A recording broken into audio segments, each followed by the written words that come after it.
Zusammenhang, auch hier bei Goldstar TV. Sie sehen bestimmt einige Ihrer Werke hier rumlaufen, oder nicht? Ja gut, ich bin natürlich mit sehr vielen prominenten Schlagersängern befreundet, mit Jürgen Drews, Costa Cordalis und auch Michael Holm und vielen Leuten. Aber das heißt ja nicht, dass ich alle operiert habe, aber sie rufen mich auch an, wenn sie medizinische Probleme haben oder mal Unfallnarben. Also ist ja nicht so, dass ich jeden hier glatt gebügelt habe, sondern es sind auch echte Freunde von mir. Okay. Das Dirndl ist der beste Schönheitschirurg. Also jede Frau hat eine tolle Brust und da wundere ich mich manchmal, ob alles echt ist. Aber das ist alles echt. Ich bin ja total aufgeregt. Ich stehe nämlich genau in der Mitte von Vox Club. Alle sind wahrscheinlich neidisch, also meine ganzen Mädels. Ja, es ist euer erster Wiesentag heute. Ja, tatsächlich. Wir hatten noch ein paar Auftritte so in der ganzen Weltgeschichte und sind so froh, heute endlich hier zu sein, Ja. wo alles angefangen hat. Ja, erstmal Prost, Jungs. Ja, Prost. Aber irgendwie fehlt einer, oder? Ja genau, der Bini ist gerade nicht da, der ist ein bisschen angeschlagen stimmlich und weil wir morgen ein Konzert haben, haben wir gesagt, geh du lieber heim, bevor du hier rumschreist, ja. Aber er lässt euch alle lieb grüßen. Ja. Als Sänger muss man die Stimme ölen Ja. und das immer und immer wieder. Deswegen sage ich jetzt mal, nimmst du mal einen kräftigen Schluck, gibst mal das her. So, jetzt wird sie gleich wie ein Engel klingeln, pass auf. Und jetzt sing für uns. Das ist ja ein Radler. Was hast du nicht verraten? Am 3. Dezember machen wir nächstes Jahr in München eine riesen Party in der Olympiahalle. Und wir hoffen natürlich, dass ganz München kommt. Ihr seid alle eingeladen. Wir grüßen euch von Magazine 4. Schaut immer schön weiter, es ist total geil. Viele Grüße aus Bavaria! Ja, da feiern wir mit Bier und alle sind wir da, sind wir hier in Bavaria! Ja, die Antonia hier auch auf der Goldstar-Wiesen. Du hast echt einen Wahnsinns-Dirndl an und sogar passende Schuhe. Guck mal.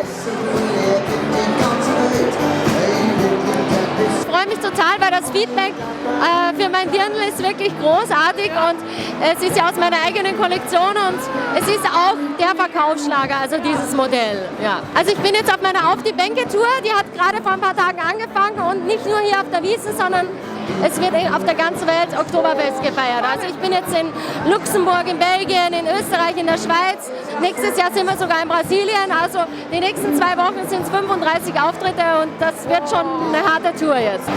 Hallo meine Lieben, hier ist Antonia aus Tirol. Ich grüße alle von Magazine 4. Alles Liebe und wir hoffen, wir sehen uns bald. Ja, der Herr Viereck auch auf der Wiesen von Mainstream Media. Gehen Sie denn jeden Tag auf die Wiesen?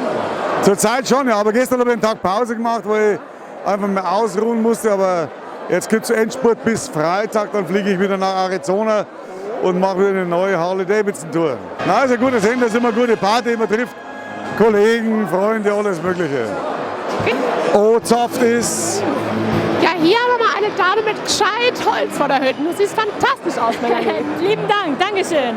Das ist dieses Jahr dein erstes Mal auf der Wiesen. Nein, es ist mein zweites Mal, aber letztes Jahr war ich in einer wirklich ganz kurze Stunde oder halbe Stunde nur auf der Wiesn. Aber dieses Jahr werde ich mal genießen. Ja, sehr schön.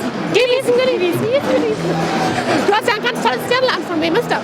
Das ist von Munich Couture und das ist mal so ein bisschen, also man will nicht sagen was Einfaches, aber dieses Jahr ist Strass und Gold und Glitzer, Bling Bling und genau das wollte ich nicht und ich dachte mir, so ein bisschen was anderes. Ja, sieht ganz toll aus. Geht's für dich die nächsten Tage noch hin? Ich muss morgen schon wieder nach Hause, weil es direkt nach Mallorca zum Auftritt geht. Aber ich bin das letzte Oktoberfest-Wochenende wieder hier. Und dann werde ich so ein richtiges Wochenende starten, sodass ich 2, 3 Tage mindestens schlafen muss danach. Ja. Liebe Grüße von der ehemaligen Dschungelkönigin Melanie Müller an Magazine 4.